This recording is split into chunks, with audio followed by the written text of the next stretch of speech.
She screamed so loud it shook the street. "You can't park here. I'm reporting you right now." I froze for a second because the truck she was yelling about was in my own driveway. Karen marched up, waving a paper like she was holding the Constitution.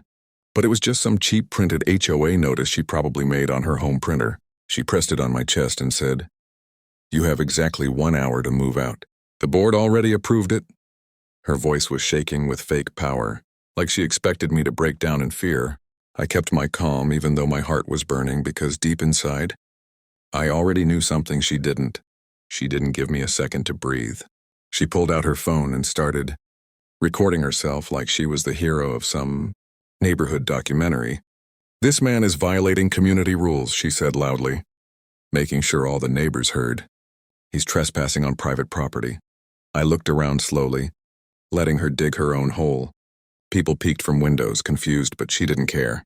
She loved attention. She lived for it. Then she made the first shocking move.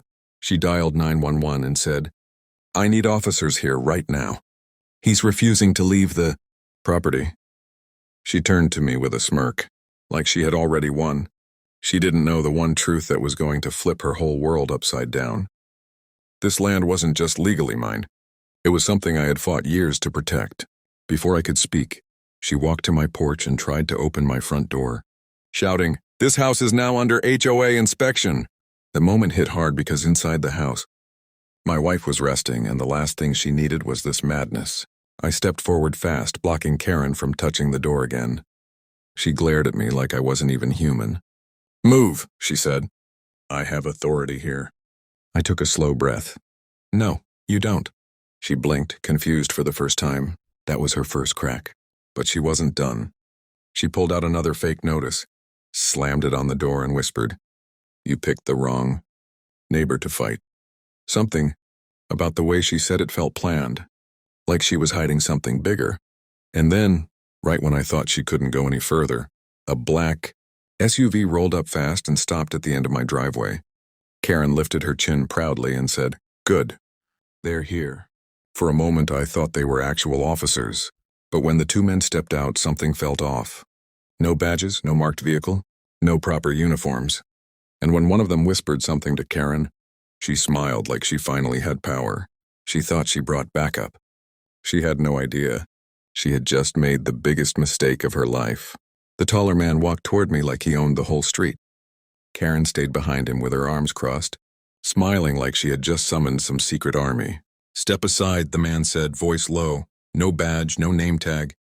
Nothing. He didn't even look at the house. His eyes were locked on me like he already decided I was guilty. The second guy circled around the truck, pretending to inspect it.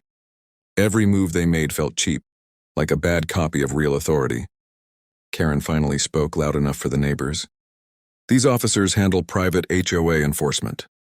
They can remove you from the property if needed." She said it with so much confidence that even the neighbors who knew she was crazy started doubting themselves. The tall man nodded slowly as if confirming her lie. "We need you to leave the house," he said, "now." For a moment, everything inside me tightened. My wife was still inside, resting. The thought of anyone dragging her into this madness made my blood boil, but I didn't raise my voice. I didn't push. I didn't even move. I just looked at all three of them with a calm that made Karen uncomfortable. She expected fear, but I wasn't giving her that.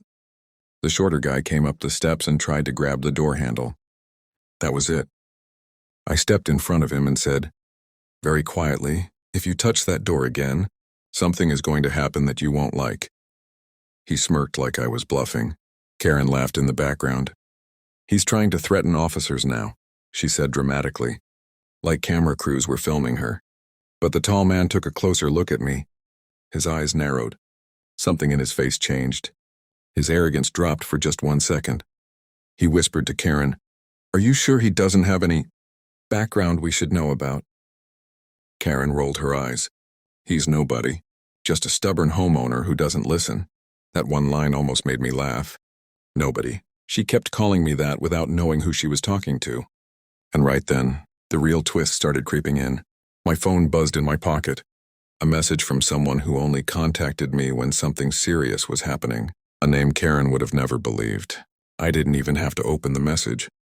I knew what it meant. I lifted my eyes slowly to the tall man. "You're not leaving with her plan," I said softly. "Trust me. You won't like how this ends." His face stiffened. He took a step back, not much, just an inch, but enough for Karen to notice. "What are you doing?" she snapped. "Don't listen to him. He's bluffing." I tilted my head a little. "Tell me one thing," I said to the tall man. "Who sent you?" He hesitated. That alone was enough. Karen panicked for the first time. She grabbed his arm. "Don't say anything. He has no authority here. I run this street." But the man's eyes kept darting between me, the house, the truck, and the quiet neighborhood. Something inside him was cracking. He realized this wasn't a normal job. And that's when my front door opened. My wife stepped out slowly, leaning on the frame, still tired but alert. Her eyes landed on the two men, then on Karen, and finally on me. The tall man froze completely. His face lost all color. He whispered something under his breath that even I wasn't expecting. "Ma'am, I think we should go." Karen's jaw dropped. "What do you mean, go?" "No one leaves until I say so." The tall man didn't answer her. He wasn't looking at me anymore. He was looking at my wife, like he recognized her, and that was the moment I knew. Karen had just picked a fight with the wrong family. The tall man kept staring at my wife like he had just seen a ghost from his past. Even Karen noticed his fear, but she still tried acting like she controlled everything. "Don't stop now," she snapped. "Remove them from the property. This is my order." But her voice suddenly sounded small, weak, almost shaky. My wife took one step forward, calm but firm. "You two," she said quietly, looking at the men. "State which agency you're with, or step off my porch." The tall man swallowed hard and looked away. The shorter one dropped his fake clipboard like it burned his hand, and just like that, the truth showed itself without a single word. They weren't officers. They weren't HOA staff. They were just two guys Karen hired to scare us.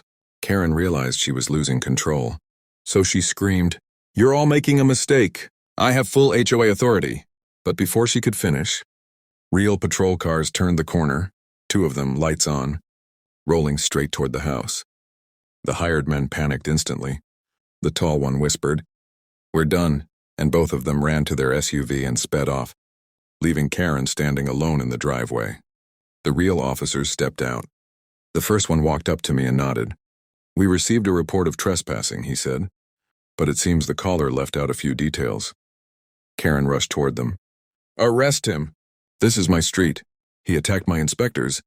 Her voice cracked mid-sentence. My wife didn't say a word. She just held up her phone and pressed play. The whole thing was recorded. Karen putting fake notices. Karen trying to open our door. Karen bringing fake officers. Karen lying on 911. The officers watched everything in silence.